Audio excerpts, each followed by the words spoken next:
Stage 4 మోకాళ్ల అరుగుదలకి నొప్పి లేకుండా కీళ్ల మార్పిడి ఆపరేషన్ చేయబడును. Doctor Ramesh Gajula, endoscopic spine ortho surgeon and pain physician, Panacea spine pain ortho and sleep centre, Uppal, Hyderabad.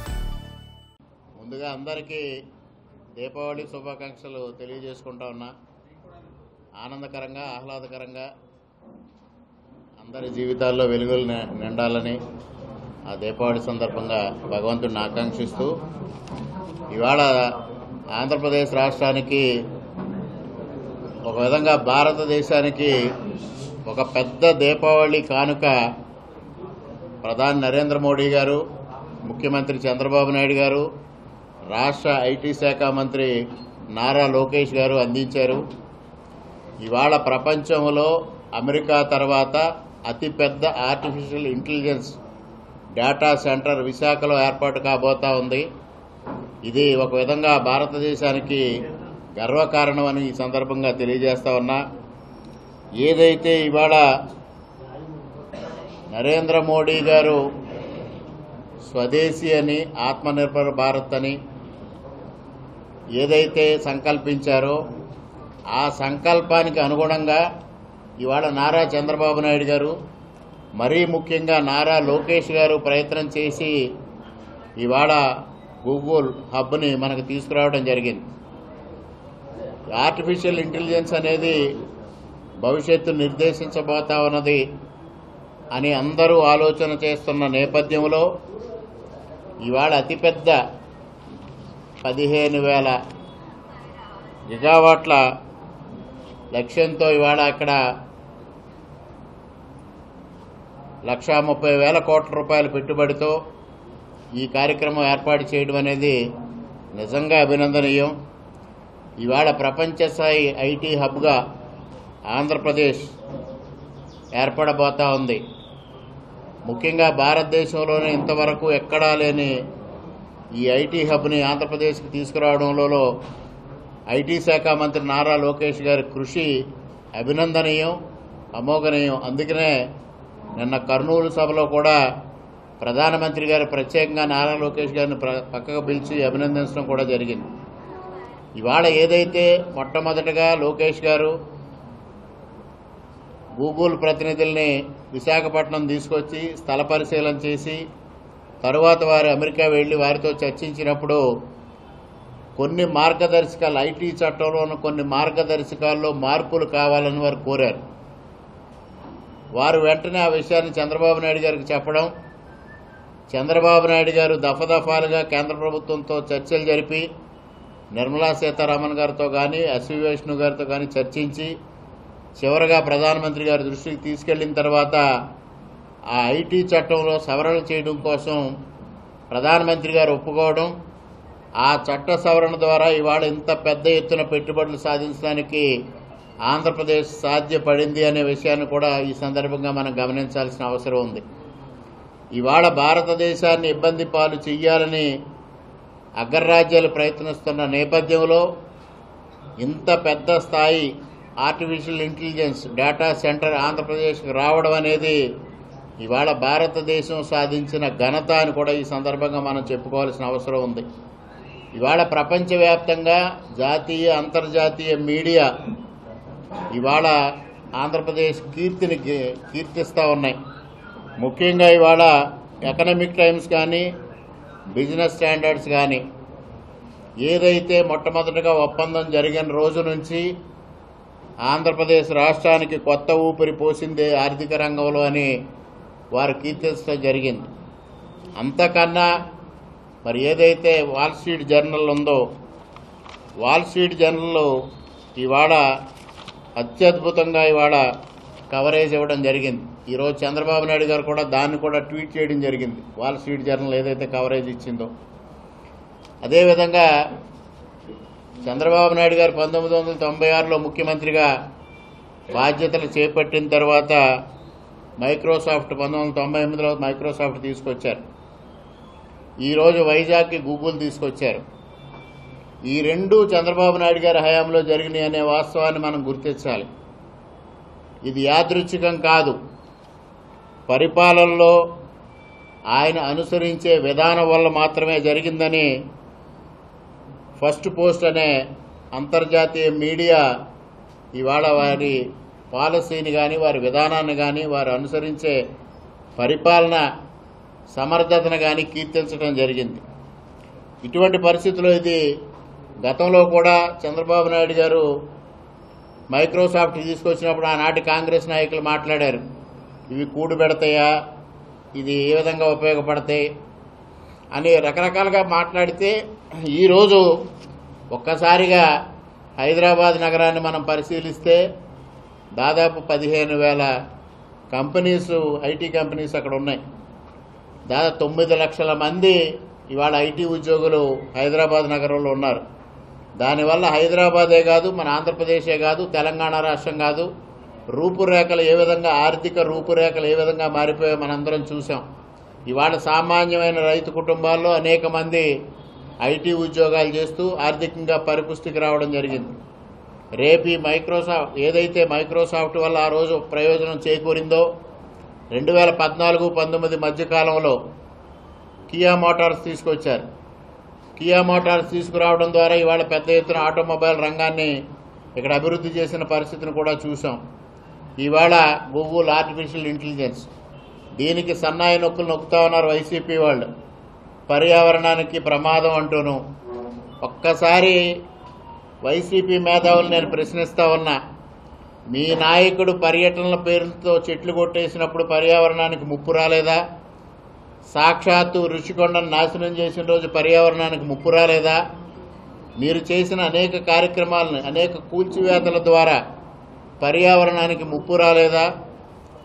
Jaganmohan Reddy ఇంతకాలం మరొక అద్భుతమైన పరిణామం ఏంటంటే, ఇటీవల కాలంలో మొన్నటి వరకు అనేక సంస్థలు ఆంధ్రప్రదేశ్లో పెట్టుబడులు పెట్టడానికి ముందుకొచ్చారు.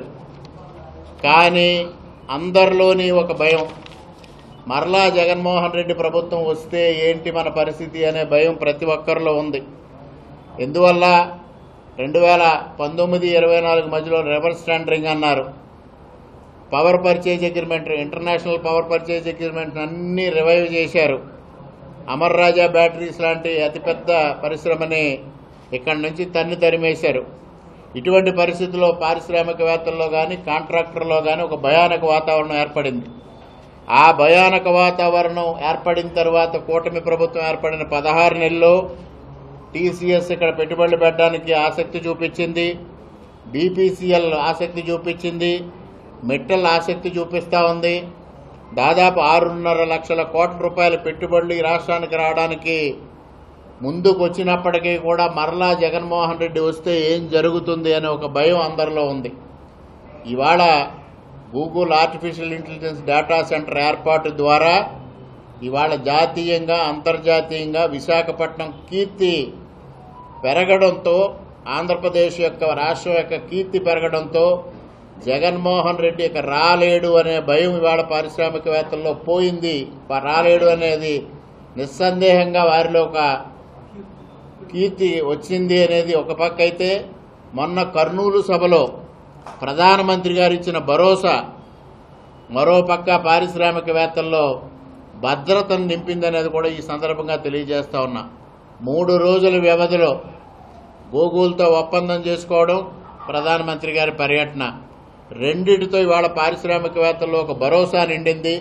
తద్వారా ఇవాళ 16 నెలల కాలంలో 6,50,000 కోట్ల రూపాయలు పెట్టుబడులు ఈ రాష్ట్రానికి సాధించడంలో చంద్రబాబు నాయుడు గారు, లోకేష్ గారు ముఖ్య పాత్ర పోషిస్తా ఉన్నారు. ఇవాళ ఏదైతే ఎన్నికల ముందు మేము డబుల్ ఇంజిన్ సర్కార్ వస్తే అభివృద్ధి సాధిస్తాం, ఉద్యోగాలు ఇస్తాం, 20 లక్షల ఉద్యోగాలు ఇస్తామని యువతకి లోకేష్ గారు భరోసా ఇవ్వడం జరిగింది. ఇవాళ ఆ దిశగానే ఇవాళ ప్రయాణం సాగించడం జరుగుతూ ఉంది. ఒక్క గూగుల్ ఆర్టిఫిషియల్ డేటా సెంటర్ ద్వారా 2 లక్షల మందికి ఉద్యోగ అవకాశాలు కల్పించే పరిస్థితి ఉంది.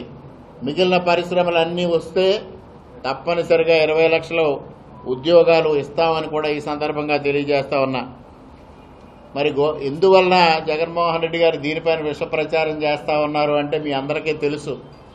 గూగుల్ అంటే ఆయనకి చాలా కోపం.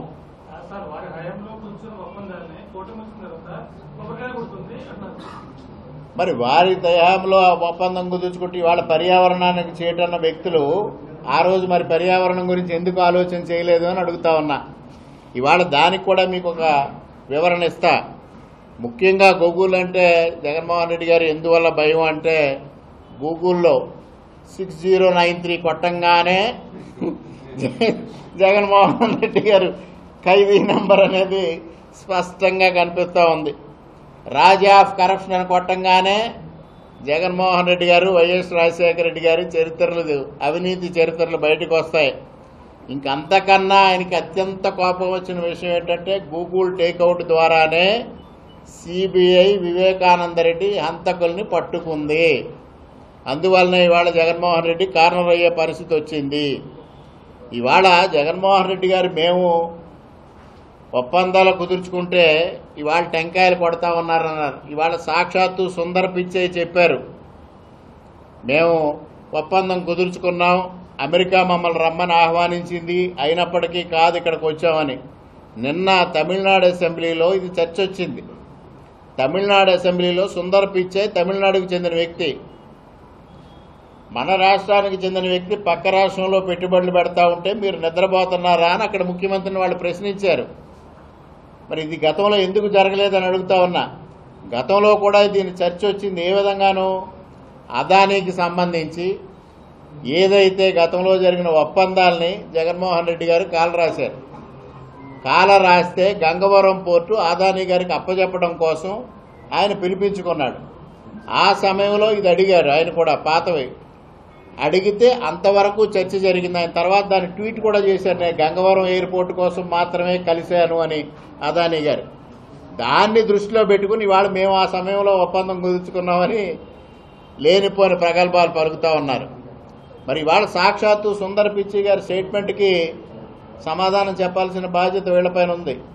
ఆయనే స్వయంగా చెప్పారు, అమెరికా పిలుస్తూ ఉంది, అయినప్పటికీ కూడా మేము ఇక్కడ ఆంధ్రప్రదేశ్లో పెట్టుబడి పెడతా ఉన్నామని. ముఖ్యంగా ఏదైతే ఇవాళ అమెరికాని భారతదేశం వ్యతిరేకిస్తున్న నేపథ్యంలో ఇంత పెద్ద స్థాయి పెట్టుబడులు భారతదేశానికి, అందున ఆంధ్రప్రదేశ్కి, అందున విశాఖపట్నానికి రావడం అనేది ఒక అత్యద్భుతమైన విషయంగా ఇవాళ జాతీయ అంతర్జాతీయ మీడియా కీర్తిస్తూ ఉంటే, జగన్మోహన్ రెడ్డి గారు మాట్లాడే పిచ్చి మాటలకి విలువ ఎక్కడుందని కూడా ఈ సందర్భంగా నేను ప్రశ్నిస్తా ఉన్నా. వారి హయాంలో వచ్చే పులివెందుల్లో ఒక అత్యద్భుతమైన సమావేశం పెట్టారు, పరిశ్రమ ఏర్పాటు అంటూ. ఫిష్ మార్కెట్ ఏమిటి అంటే ఫిష్ మార్కెట్ అది. ఆ రోజున ఫిష్ మార్కెట్, ఇటువంటి ఫిష్ మార్కెట్ పులివెందుల్లో ఏర్పాటు చేయగలుగుతామా అని కళ్ళు పెద్దవి చేసి ఆ రోజు ఆయన ప్రసంగించిన తీరు చూస్తే అసలు ఫిష్ మార్కెట్ ఏమిటా అని అందరూ ఆశ్చర్యపోయిన పరిస్థితి. మాంసం దుకాణాలు, గుడ్ల దుకాణాలు, ఫిష్ మార్కెట్లు తప్పించి ఆయన హయాంలో సాధించిన పరిశ్రమలు ఏమున్నాయని ఈ సందర్భంగానే ప్రశ్నిస్తా ఉన్నా. అప్పుడు ఒక మంత్రి ఉండేవాడు, ఐటీ శాఖ మంత్రి. ఆయన ఐటీ పరిశ్రమల గురించి మాట్లాడమంటే గుడ్ల గురించి మాట్లాడుతూ ఉండేవాడు. అటువంటి ఐటీ శాఖ మంత్రి ఆ రోజు, అటువంటి ముఖ్యమంత్రి ఆ రోజుకి ఈ రోజుకి ఎంత వ్యత్యాసం అంటే, ఒక ఐటీ విప్లవకారుడు అంటే ఎవరంటే నారా చంద్రబాబు నాయుడు గారు. ఇవాళ తండ్రికి తగ్గ తనయుడుగా లోకేష్ గారు ఇవాళ ఆంధ్రప్రదేశ్ రాష్ట్రాన్ని అభివృద్ధి చేయాలనే ఏకైక లక్ష్యంతో ఇవాళ ముందుకెళ్తా ఉంటే దానికి నరేంద్ర మోడీ గారు సంపూర్ణమైన సహకారం అందిస్తా ఉన్నారు. ఎందువల్ల అంటే ఐటీ చట్టాల్లో వారు కోరిన విధంగా సవరణలు చేసి ఇవాళ వాళ్ళు ఇక్కడ పెట్టుబడులు పెట్టడానికి సానుకూలమైన వాతావరణం కేంద్ర ప్రభుత్వం సృష్టించింది. లోకేష్ గారు పదే వాళ్ళని మాట్లాడి వాళ్ళని ఒప్పించి ఆంధ్రప్రదేశ్ రాష్ట్రానికి తీసుకురావడంలో ముందు ప్రథమ పాత్ర వహించారు. అదేవిధంగా తొందరలో రహేజా కూడా ఒక గుడ్ న్యూస్ వినబోతా ఉన్నామని చెప్తా ఉన్నారు. తొందరలోనే ఆంధ్రప్రదేశ్ రాష్ట్రం ఇవాళ ప్రపంచవ్యాప్తంగా 3 రోజుల్లో ప్రపంచవ్యాప్తంగా ఇవాళ ఆంధ్రప్రదేశ్ రాష్ట్రం ఎక్కడుంది, విశాఖపట్నం ఎక్కడుందని కీర్తించే పరిస్థితికి ఇవాళ వచ్చినందుకు వారందరికీ హృదయపూర్వకంగా తూర్పుగోదావరి జిల్లా కూటమి తరఫున కృతజ్ఞతలు తెలియజేసుకుంటూ మరొక్క మారు అందరికీ దీపావళి శుభాకాంక్షలు తెలియజేసుకుంటూ సెలవు. ఆరోపణలు చేసిన వాళ్ళు వచ్చి మా ఆదాయంలో షేర్ తీసుకోమనండి. నేను ఒకటే చెప్పా, ఆరోపణలు చేసేవారు ఎవరైనా సరే బహిరంగ చర్చకు వస్తే నేను సిద్ధంగా ఉన్నా. నేను అవినీతి చేస్తున్నానని కానీ వాళ్ళు చేసే ఆరోపణలు బ్రాందీ షాపుల్లో అని, మట్టిలో అని, రకరకాల పేకాట క్లబ్బులని, ఇవన్నిట్లో ఎక్కడైనా నా పాత్ర ఉన్నట్టు కానీ నేను అవినీతి చేసినట్టు కానీ నిరూపిస్తే నా శాసనసభ సభ్యత్వానికి వెంటనే రాజీనామా చేస్తానని చెప్పా. అదే రోజు ఇప్పటికి 10 సార్లు చెప్పా. ఆరోపణలు చేసే వ్యక్తి నిరూపించలేకపోతే శాశ్వతంగా రాజకీయాల నుంచి విరమిస్తారా అని అడిగా. ఇంతవరకు 4 నెలల నుంచి సమాధానం లేదు. పదే పాడిందే పాట పాచిపళ్ళ దాసాలాగా అదే ఆరోపణలు చేస్తారు, సోలో వీడియోలు పెట్టుకుని. నేను ఇవాళ బహిరంగంగా మాట్లాడుతా ఉన్నా, ప్రజల ముందు మాట్లాడా, ఇవాళ మీడియా ముందు మాట్లాడుతా ఉన్నా, నిరూపించమని డిమాండ్ చేస్తా ఉన్నా. ఒక్క నిరూపణ చేస్తే వాళ్ళు నేను రాజీనామా చేస్తా.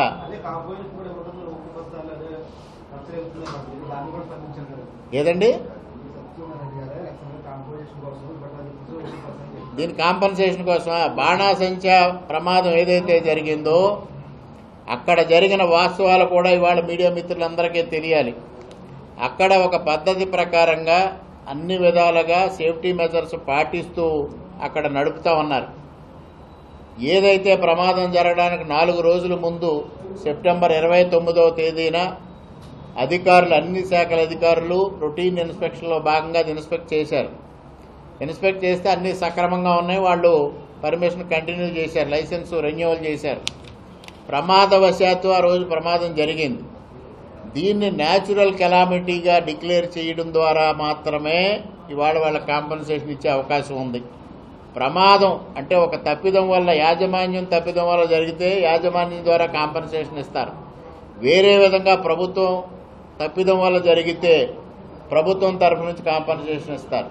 రెండూ లేవు అక్కడ. దానివల్ల దీన్ని ఒక న్యాచురల్ కెలామిటీ అంటే వరదలు, ప్రకృతి వైపరీత్యాలు వచ్చినప్పుడు ఏదైతే న్యాచురల్ కెలామిటీగా డిక్లేర్ చేసి దానికి కాంపన్సేషన్ ఇస్తారో ఆ విధంగా చేయడం కోసం ప్రభుత్వం ఇవాళ కమిటీని ఏర్పాటు చేసింది. ప్రధానమంత్రి గారి పర్యటన వల్ల ఆ కమిటీ ఇక్కడికి రావడం లేట్ అయింది. నిన్నటి రోజున కమిటీ వచ్చారు, ఇన్స్పెక్ట్ చేశారు. ఆల్రెడీ ముఖ్యమంత్రి గారు వారి మనసులో ఎంత ప్రమాదం ఇది ఇవ్వాలి, కాంపన్సేషన్ ఇవ్వాలనేది నిర్ణయం చేశారు, మాతో కూడా చర్చించారు. అదేవిధంగా ఎవరైతే యజమాని కూడా అందులో మరణించారు దురదృష్టవశాత్తు, వారు ఎవరైతే కార్మికులు ఉన్నారో వాళ్ళని చాలా అత్యంత జాగ్రత్తగా చూసుకునే వ్యక్తి, ఆయన కూడా మరణించాడు. వాడి కుమారుడితో కూడా నేను చర్చించాను. వారి కుమారులు కూడా ఆయన ఫైనాన్షియల్ స్టేటస్ మీద ఆయనకి పూర్తిగా అవగాహన లేదు, అయినప్పటికీ కూడా నేను సహాయం చేస్తానని వారు ముందుకు వచ్చారు. మేము ఇద్దరితో చర్చిస్తున్నాం, ఇద్దరి ద్వారాను కాంపన్సేషన్ ఇవ్వడానికి ప్రిపేర్ అయ్యింది. 1-2 రోజుల్లో వాళ్ళకి అనౌన్స్ చేయడం జరుగుతుంది. ఇందులో ఎటువంటి ఆస్కారం లేదు. సూర్యనారాయణ రెడ్డి గారు పదే దీని గురించి మాట్లాడారు, అవగాహన లేకుండా. దానిపైన జ్యుడిషియల్ ఎంక్వైరీ జరిగింది, డిపార్ట్మెంటల్ ఎంక్వైరీ జరిగింది, గవర్నమెంట్ ఎంక్వైరీ జరిగింది. జ్యుడిషియల్ ఎంక్వైరీకి డిపార్ట్మెంటల్ ఎంక్వైరీకి ఆయనకి తేడా తెలియదు. జ్యుడిషియల్ ఎంక్వైరీ ఒక జడ్జి వచ్చి విచారణ చేస్తూ ఉంటే అక్కడికి బాధితులను ఎందుకు పిలిచారని మాట్లాడారు. ఒక విధంగా అది కంటెంప్ట్ అవుతుందేమో అని నా ఉద్దేశం. ఒక జడ్జి చేసే విచారణ విధానాన్ని తప్పుపడితే అది డెఫినెట్గా కంటెంప్ట్ ఆఫ్ కోర్ట్ అవుతుంది. ఆయనకు ఆ విషయానికి కూడా సంపూర్ణమైన పరిజ్ఞానం లేదు. ఇంకన్నిటికన్నా ఒక ముఖ్యమైన విషయం చెప్తారు. 2019 ఎన్నికల సందర్భంగా ఆయన గెలిచిన వెంటనే విజయోత్సాహం చేసుకుంటూ బాణాసంచా పేలి 5గురు మరణించారు. వారికి ఏ విధమైన ఎక్స్గ్రేషియా సూర్యనారాయణ రెడ్డి గారు ఇచ్చారు చెప్పమనండి. వాళ్ళ వారిని ఎంతకాలానికి పరామర్శించారు ఆ విషయాన్ని చెప్పమనండి. ఆ రోజు ఆయన శాసనసభ్యుడిగా గెలిచాడు, ఆ రాత్రి నేను ఓడిపోయాను. ఓడిపోయిన వెంటనే 24 గంటలు తిరగకుండా బాధితులను పరామర్శించడానికి కాకినాడ ఆసుపత్రికి వెళ్ళా. ఆ రోజు మా నాయకులే ఆశ్చర్యపోయారు, మీరు అప్పుడే తేరుకున్నారా, బయటకు వస్తున్నారా అని. ఏముంది ఇందులో, గెలుపోవటములు అనేది సహజం, మన దైనందిక కార్యక్రమం జరగాల్సిందే అని నేను మరుసటి రోజు ఉదయాన్నే అక్కడికి వెళ్ళా. ఆయన గెలుపు ఉత్సాహంలో ఉండి 15 రోజుల వరకు కనీసం ఆయన వల్ల మరణించిన బాధితులను కూడా ఆయన పరామర్శించిన వ్యక్తి ఇవాళ మొసలి కన్నీరు కారిస్తే ఎవరు నమ్ముతారు చెప్పండి. ఈ మీ ద్వారా ఆయన్ని ప్రశ్నించేది ఒకటే, ఆ రోజు మరణించిన వారికి ఎక్స్గ్రేషియా ఎంత ఇచ్చారు. వేట్లపాలెంలో వైఎస్ఆర్ హయాంలో ఇట్లా నా క్రాకర్స్ యాక్సిడెంట్ జరిగి 7గురు మరణించారు. వైఎస్ఆర్ ఎంత కాంపన్సేషన్ ఇచ్చింది. అదేవిధంగా ఉమ్మడి తూర్పుగోదావరి జిల్లా అనేక ప్రాంతాల్లో బాణాసంచా పేలి అనేక మంది మరణించారు. వైఎస్ఆర్ హయాంలో ఎంత కాంపన్సేషన్ ఇచ్చారు. ఇవాళ ఈయన వైజాగ్లో జరిగిన సంఘటనలు చెప్తా ఉన్నారు, అది ఆ యాజమాన్యం ద్వారా ఇప్పించింది. ఆ రోజు ఆయనకు వాస్తవాలు తెలియదు, జ్యుడిషియల్ ఎంక్వైరీ అంటే ఏంటో తెలియదు, ఏం ఎంక్వైరీ చేస్తారో తెలియదు, ఎందుకోసం ఎంక్వైరీ చేస్తారో తెలియదు, ప్రభుత్వ నిబంధనలు తెలియవు, మార్గదర్శకాలు తెలియవు. ఊరికినే ఒక సోలో వీడియోలో ఎవడో పక్కనుండి రాస్తే ఆ స్క్రిప్ట్ తీసుకొచ్చి చదవడం వరకే ఆయన పాత్ర పరిమితం. దాని మీద చిత్తశుద్ధితో ఉన్నాం.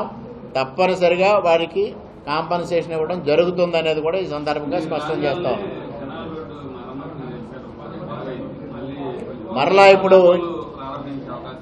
ఇప్పుడు 7 కోట్ల రూపాయలు శాంక్షన్ చేసి రెడీగా ఉంచామండి. ఈ అక్టోబర్ నెలాఖరు, నవంబర్ మొదటి వారం కూడా తుఫాన్ల ప్రమాదం ఉంటుంది. ఈ టైంలో బీటీ రోడ్డు చేస్తే మరలా పాడవుతుందని తుఫాన్లు అయిన వెంటనే 7 కోట్లతో అనపర్తి నుంచి బిక్కవోలు వరకు పూర్తి స్థాయిలో ఒక లేయర్ వేస్తాం. ఎక్కడా రోడ్ల విషయంలో కానీ అభివృద్ధి విషయంలో కానీ ఎక్కడా వెనకడుగు వేసేది లేదు. ఈ 16 నెలల కాలంలో అనపర్తి నియోజకవర్గంలో 452 కోట్లతో అభివృద్ధి కార్యక్రమాలు ఇటు రాష్ట్ర ప్రభుత్వం నుంచి ఇటు కేంద్ర ప్రభుత్వం నుంచి కూడా అభివృద్ధి కార్యక్రమాలు చేశాం. 315 కోట్ల రూపాయల సంక్షేమ కార్యక్రమాలు చేశాం. నేను సూర్యనారాయణ రెడ్డి గారికి అది కూడా సవాల్ చేశా. ఈ సంవత్సర కాలానికి మీ 5 సంవత్సరాల కాలానికి కొలమానంగా చర్చకు వస్తారా అని. ఎక్కడా రారు. సోలో వీడియోలు ఆపరు. సోలో వీడియోలు అంటే కట్ అండ్ పేస్ట్లు, ఎక్కడికక్కడ కట్ అండ్ పేస్ట్లు, 3 కట్లు ఉంటాయి. ఇదేదో మూవీ షూటింగ్ మాదిరి జరుగుద్ది. అది ఆయన అందులో కూర్చుని మాట్లాడిన దానికి విలువ ఏముందని అడుగుతా ఉన్నా నేను. గోదావరి జిల్లాలో ప్రజాప్రతినిధులు ఇక్కడ పరిశ్రమలు తీసుకురావడంలో కానీ దీంట్లో కానీ ప్రత్యేక శ్రద్ధ కనపరచడం లేదు. ఏదో కేవలం మన అగ్రోబేస్డ్గానే నడుస్తుంది. పరిశ్రమలన్నీ ఉత్తరాంధ్ర, రాయలసీమ లేకపోతే అమరావతి కేంద్రంగానే ఇట్లా కావు. మీ వరకు ఇనిషియేట్ తీసుకుని బీజేపీ లీడర్గా అందరినీ కూర్చోబెట్టి గోదావరి జిల్లాలకు పరిశ్రమలు వస్తాయి కానీ కేవలం ఈ పరిశ్రమలు ఉంటే సరిపోవు కదండి. అంటే మన అగ్రోబేస్డ్గానే ఉండాలి. కానీ ఈ 2 జిల్లాలు అలా వెనకబడిపోతున్నాయి. కేవలం డెల్టాలో వాటర్ వస్తుందని చెప్పి అన్ని ప్రభుత్వాలు నిర్లక్ష్యం చేస్తున్నాయి. కాదు. ఇక్కడ ప్రధానంగా గోదావరి జిల్లాలకి మిగిలిన ప్రాంతాలకే వచ్చింది స్థల సేకరణ అనేది పెద్ద ఇబ్బంది. ఇక్కడ స్థలం సేకరించలేని పరిస్థితి. ఇవాళ ఉత్తరాంధ్రకి వెళ్తుందంటే విశాఖపట్నం ఆల్రెడీ ఒక డెవలప్డ్ సిటీగా ఉంది కాబట్టి ఇప్పుడు ఇట్లాంటి డేటా సెంటర్స్ కానీ ఆర్టిఫిషియల్ ఇంటెలిజెన్స్కి సంబంధించి కానీ ఇటువంటివి రావడానికి బయట నుంచి అంతర్జాతీయంగా ఎవరైనా వచ్చి వెళ్ళడానికి అనుకూలంగా ఉంటుంది కాబట్టి అక్కడ. అదేవిధంగా రాయలసీమకు సంబంధించి ఆల్రెడీ ఆల్కలీస్ లాంటి ఇండస్ట్రీస్ అక్కడ ఆల్రెడీ ఉన్నాయి. అందువల్ల దానికి సంబంధించినవి కానీ ఆటోమొబైల్స్కి సంబంధించిన రంగం కానీ అక్కడ అభివృద్ధి చెందుతూ ఉంది. ఇవాళ అమరావతిని విద్యా కేంద్రంగా ఐటీ హబ్గా తీర్చిదిద్దాలనే డైరెక్షన్లో ముందుకెళ్తా ఉన్నారు. గోదావరి జిల్లాలో ఆల్రెడీ వెల్ డెవలప్డ్, అంటే ఆల్రెడీ పొటెన్షియల్ డిస్ట్రిక్ట్స్ ఇవి. ఇక్కడ పెద్ద పరిశ్రమలు పెట్టడానికి వేలాది ఎకరాలు సేకరించడానికి ఒక ప్రతిబంధకం. అదే ప్రతిబంధకం తప్పించి అదర్వైజ్ వేరే ఆలోచన, వేరే ఇబ్బంది అనేది లేదు. ఇక్కడ ఏ విధమైన పరిశ్రమలు సూటబుల్ అనేది కూడా ఆలోచన చేస్తాం తప్పనిసరిగా. ఈ ప్రాంతం కూడా పారిశ్రామికంగా ప్రధానంగా ఏంటంటే పారిశ్రామికంగా అభివృద్ధి చెందితే పొల్యూషన్ ఈక్వలెంట్గా పెరుగుతుంది. ఇప్పుడు ఆర్టిఫిషియల్ ఇంటెలిజెన్స్ లాంటి దాని ద్వారా పొల్యూషన్ పెరగదు, కానీ ఇక్కడ ఉండే పరిశ్రమల వల్ల పెరగడం వల్ల ఇవాళ గోదావరి పరిస్థితి ఏ విధంగా ఉందో మనం చూస్తూ ఉన్నాం. అదేవిధంగా దానికి పంటలు ఏ విధంగా దెబ్బతింటున్నాయి అనే పరిస్థితి చూస్తూ ఉన్నాం. ఇవాళ దానివల్ల ప్రమాదకరమైన క్యాన్సర్ లాంటి బారిన పడే పరిస్థితి వస్తుంది చూస్తూ ఉన్నాం. ఇవాళ దారుణంగా ఉంది క్యాన్సర్ పరిస్థితి. దానికి ఏమిటి కారణం అంటే ప్రధానమైన కారణం వాతావరణ కాలుష్యం, రెండవది క్రిమిసంహారక మందులు కానీ ఎరువులు కానీ ఎక్కువగా వాడడం అనేది ఒక ప్రధానంగా చెప్తా ఉన్నారు. దానిపైన అవేర్నెస్ క్రియేట్ చేయాలనేది కూడా ఇవాళ ప్రధానమంత్రి గారి యొక్క ఆలోచన. ఎందువల్లంటే యూరియా వాడకం తగ్గించాలి. యూరియాకి 1900 రూపాయలు గవర్నమెంట్ ఆఫ్ ఇండియా సబ్సిడీ ఇస్తూ ఉంది. రైతుకు వచ్చే రేటు 267 రూపాయలు మాత్రమే, రైతు కొనుక్కునే రేటు. రైతు ఏమనుకుంటాడు, యూరియా కాస్ట్ 267 మాత్రమే ఫిక్స్ అయింది అతని మైండ్లో. కానీ 1900 రూపాయలు గవర్నమెంట్ ఆఫ్ ఇండియా సబ్సిడీ ఇస్తుందనే విషయం చాలామందికి తెలియదు. ఇవాళ అది చాలా చౌకగా లభిస్తున్నది కదా అని 1కి 2 బస్తాలు వాడుతూ ఉన్నారు. దానివల్ల క్యాన్సర్ లాంటి వ్యాధులు వస్తూ ఉన్నాయి అనేది ఇవాళ ఇంటర్నేషనల్గా కూడా చెప్తా ఉన్నారు. అందువల్ల ఇవాళ యూరియా తగ్గించాలి, నానో యూరియా తీసుకురావాలి అనే ఆలోచనతో కేంద్ర ప్రభుత్వం వెళ్తా ఉంది. పరిశ్రమలు పెరగాలి, అట్ ది సేమ్ టైం కాలుష్యం తగ్గాలి. కాలుష్యం తగ్గకపోతే ఇవాళ మనందరి మానవాళి మనుగడ, జీవనం విధానం తారుమారయ్యే పరిస్థితి ఉంది. దానికోసం కూడా ఇవాళ ఆలోచన చేసి పరిశ్రమల్ని ఎంకరేజ్ చేయడంతో పాటు కాలుష్యం తగ్గించే దిశగా కూడా ప్రభుత్వాలు ప్రయత్నం చేస్తూ ఉన్నాయి. ఉభయ గోదావరి జిల్లా నుంచి ఎక్కువ మంది విదేశాలు కానీ ఇతర ప్రాంతాలకు వెళ్ళి ఉద్యోగాలు చేసుకుంటారు. ఇక్కడ ఏదో ఒకటి కనీసం అమరావతి, వైజాగ్ ఇవి స్పీడ్గా డెవలప్ అయితే ఉద్యోగాలు డెఫినెట్గా అన్ని ప్రాంతాలకి ఎక్కడెక్కడ ఏ పరిశ్రమలు తీసుకురావాలనే దానిపైన గతంలోనే 2014-19 మధ్యనే చంద్రబాబు నాయుడు గారు ఒక మాస్టర్ ప్లాన్ తయారు చేశారు. గోదావరి జిల్లాలకు ఈ పరిశ్రమలు, ఉత్తరాంధ్రకి ఈ పరిశ్రమలు, అమరావతికి ఈ పరిశ్రమలు, రాయలసీమకి ఈ విధమైన పరిశ్రమలు. మనకి అగ్రో బేస్డ్ పరిశ్రమలు ఆయన మనసులో ఉన్నది. తప్పనిసరిగా ఆ విధానంలో కూడా ఇవాళ ప్రధానమంత్రి ధనధాన్య కృషి యోజన అని పెద్ద స్కీమ్ని రైతుల కోసం ప్రధానమంత్రి గారు లాంచ్ చేశారు. దాదాపు 1,30,000 కోట్ల రూపాయలు వ్యయంతో. అటువంటి వాటిల్లో పల్సెస్ ప్రమోట్ చేయాలనేది వారి ఉద్దేశం. ఎందువల్లంటే అది ఎక్కువ లాభం ఆర్జిస్తుంది రైతాంగానికి. పల్సెస్కి సంబంధించిన పరిశ్రమలు కూడా ఆంధ్రప్రదేశ్లో లేవు. అటువంటి పరిశ్రమలు మన ప్రాంతంలో వస్తే తప్పనిసరిగా ప్రయోజనకరంగా ఉంటుంది. మీ సూచన పరిగణలో తీసుకుని ఆ దిశగా మేము ప్రయత్నం చేస్తామనేది కూడా ఈ సందర్భంగా తెలియజేస్తా ఉన్నాం. దానికి సూర్యనారాయణ రెడ్డి గారు ఇప్పుడు సోలో వీడియో చెయ్యాలి. నేను మర్చిపోయిన విషయం చెప్పడం మీరు బాగానే గుర్తు చేశారు. ఆయనేమో ప్రభుత్వాన్ని విమర్శిస్తాడు. సాక్షాత్తు వైసీపీ కార్యాలయంలో అక్రమంగా దాచిన బాణాసంచా దొరికింది అంటే ఇందులో కుట్రకోణం కూడా ఏమైనా ఉందా అని ఆలోచన చేయాలి. వాళ్ళ అధికారులకు నేను ఫిర్యాదు చేయబోతా ఉన్నా. ఎందువల్లంటే అది దాచి దాన్ని ఏదో బ్లాస్ట్ చేసి ప్రభుత్వ తప్పిదమని ప్రభుత్వాన్ని విమర్శించే దానికి ఏమన్నా ప్రయత్నం చేసే భాగంగా వైసీపీ కార్యాలయంలో అక్రమంగా బాణాసంచా దాచారా అనే కోణం కూడా ఇవాళ పరిశీలించాల్సిన అవసరం ఉంది. తెలుగులో ఫాస్టెస్ట్ న్యూస్ ఇప్పుడు కొత్త అవతారంలో 5 సెకండ్లోనే పూర్తి వార్తా సమాచారం మీ చేతిలో. సోషల్ మీడియా ట్రెండ్స్ మీ కళ్ళ ముందుకే live TV and voice search options తో ఇప్పుడే డౌన్లోడ్ చేయండి. యాప్ లింక్ డిస్క్రిప్షన్ లో ఉంది.